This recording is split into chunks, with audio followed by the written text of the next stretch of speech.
Being raised by a single mom through my teenage years, I was drawn to the dark side of the Force. Together we'll rule the galaxy as father and son. I went to a predominantly white high school, middle school. Actually, it was more middle school. I think I went 1 year for high school because I was living in a neighborhood with white folks, and I was going to school with a lot of white folks. I had a lot of white friends.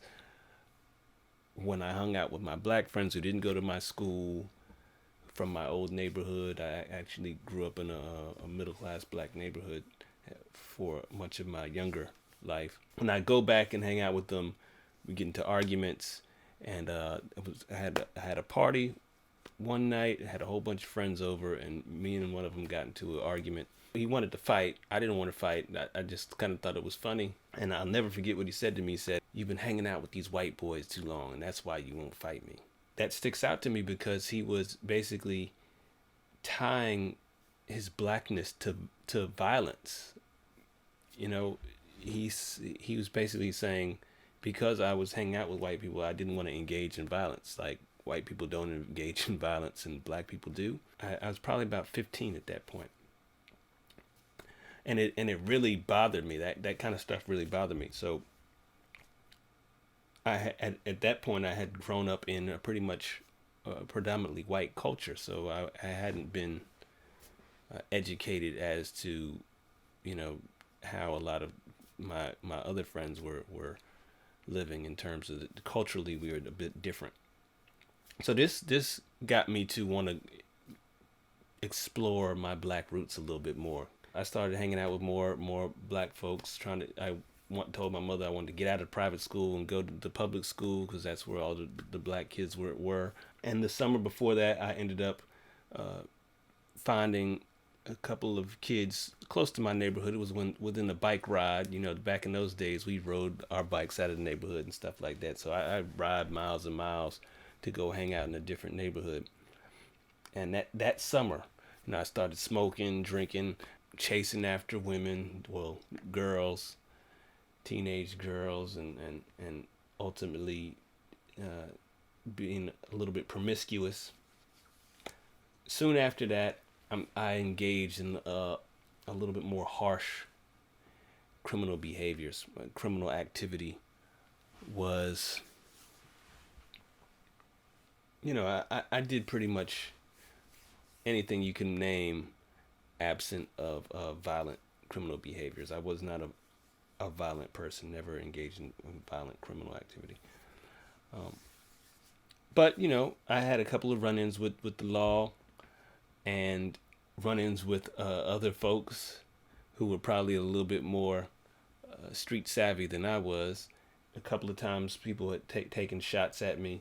There's still a big bullet hole in my old house. There's a couple of bullet holes in my up my old house, which is in a predominantly white neighborhood, but that just shows you that people will go out of their way if they don't like you.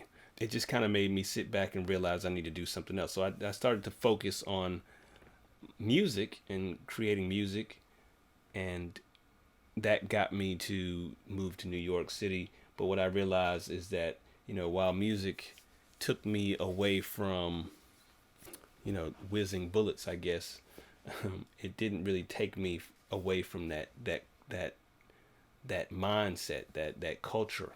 I was still around some things that embraced these destructive behaviors. After I graduated, I didn't graduate high school. I dropped out. But after I left high school, and I had gone to two different high schools, so I had known quite a few kids who were engaged in criminal behaviors, and about at least 7 of them were killed. So it stuck with me, and all of them presumably by other young black males. Talking about these things now, it kind of reminds me that I was making bad choices. I realized that I was making a lot of bad choices.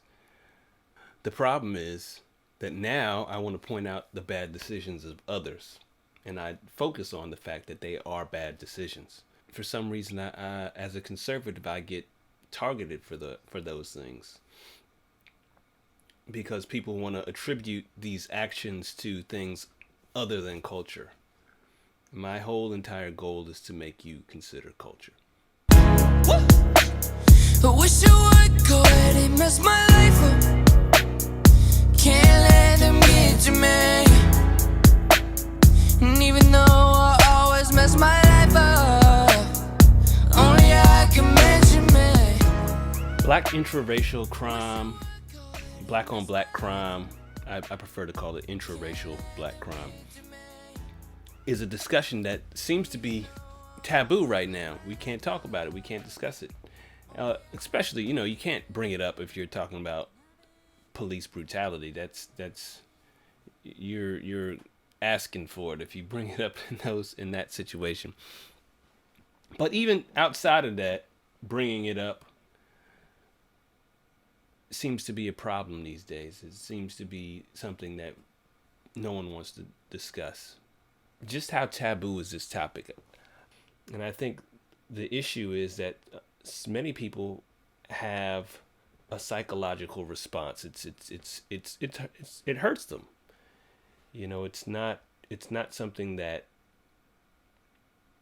people are comfortable with. It's something that when your group, the group that you belong to, has an issue such as killing one another. If you know that black males make up 6% of the U.S. population, but about 50% of the homicide victims, and most of those victims were killed by other black males, that means that your group is dealing in a violent criminal activity at a higher rate than most other groups.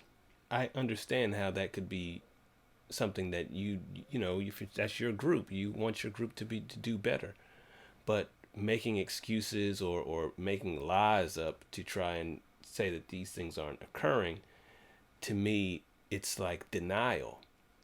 And the thing that we must do if we're going to change any of these things is not go saying, well, racism has to stop. What if racism never stops? I mean, what then? Are we going to continue to kill each other because white people are still racist? That's ridiculous. You can't change them, but you can change yourself. You go to any AA meeting. I've said this before, but you go to a meeting, and the first thing they teach you is the first step in their 12-step process, or however many steps it is to acknowledge that you have a problem.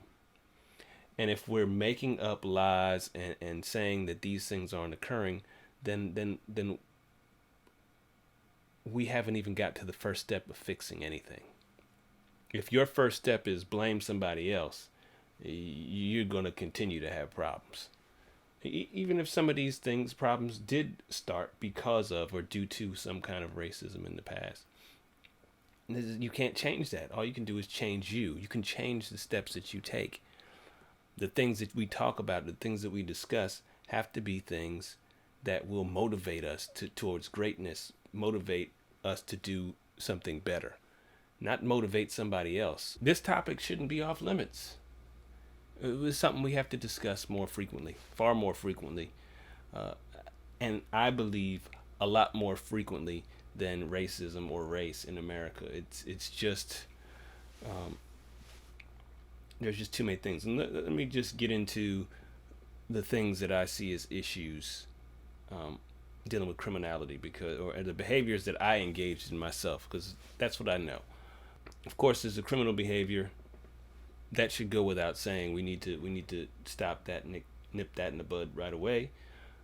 But I think a lot of that stems from young men coming from single parent homes, growing up with their mothers, not with their fathers around, and that has a huge impact. I know that when I did have contact with my father was in my life.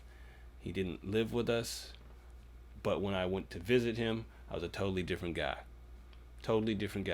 Didn't try and do any of the things that I did when I was with my mother. There was just a different sense around him that I had.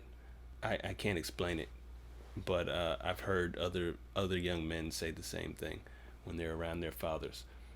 So that's one thing that we have to fix. And I think there are some policies when people talk about a systemic racism or institutional racism.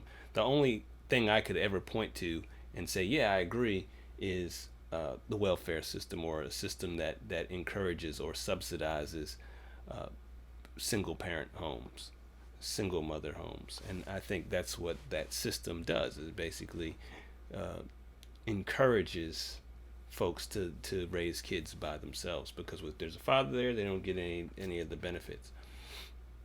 So that's one thing. And then we have promiscuity, which also leads to us having kids. So that brings us there. We listen to hip hop, rap, and so many of us do. And all they're talking, there's no love in hip hop. When's the last time, I mean, there's a show called Love and Hip Hop, but really, when's the last time you actually seen some or heard a rapper talk about love? The last I can really remember is LL Cool J, I Need Love. I can't really remember too many rap love songs. Maybe there are others. I could be wrong about that. If I'm wrong, you let me know. But I don't remember too many rap songs that were talking about love. As a matter of fact, I remember when Jay-Z first started dating Beyonce, and Cameron got on the air and called him a sucker for love. He thought it was whack. And you have all these rappers who were hiding the fact that they were married. They didn't let anybody know they were married. This is the culture. This is the culture that influences them to not discuss relationships. So everything that our children ingest, all the entertainment that we ingest and we put into our bodies, go against what will make us successful. They say there are three things that will lead us to success.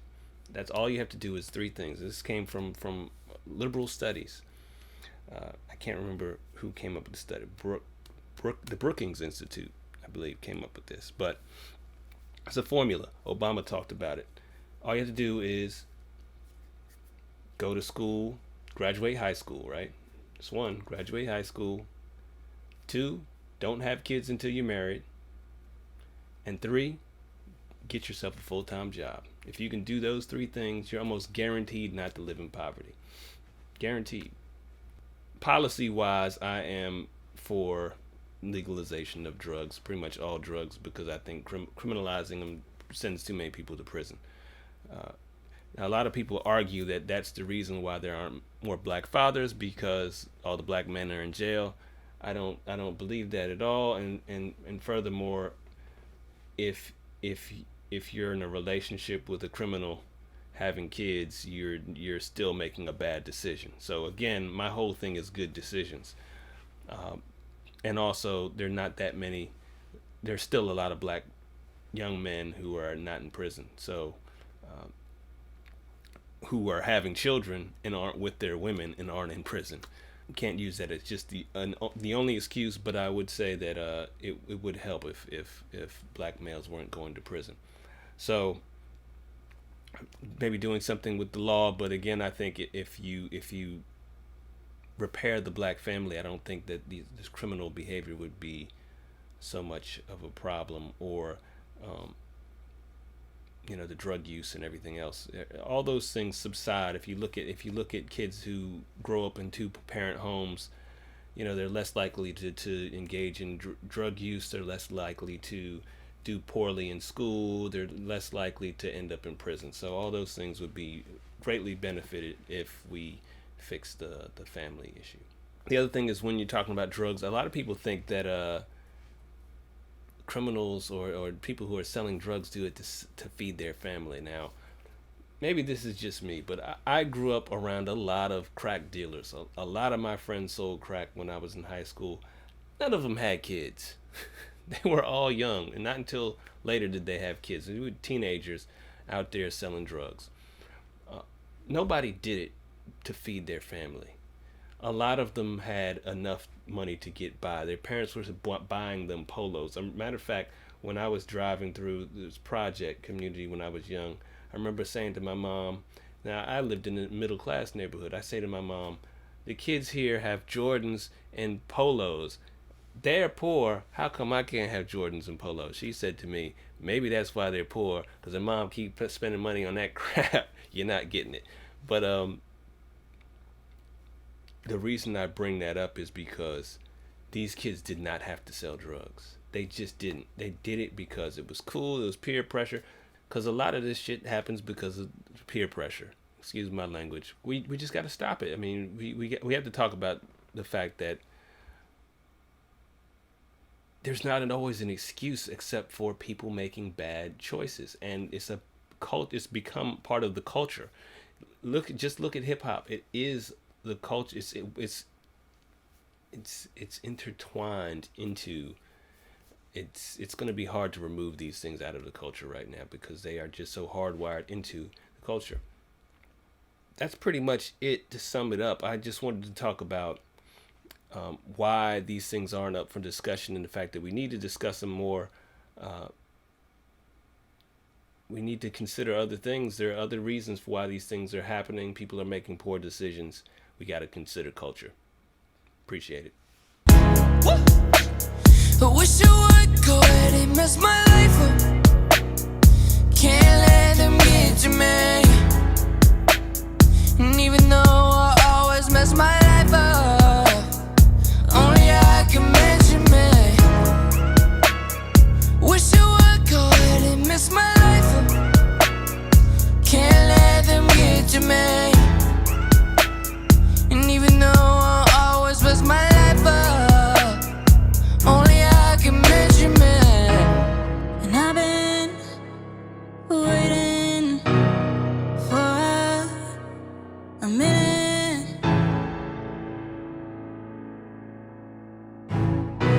Revealing the layers to my soul.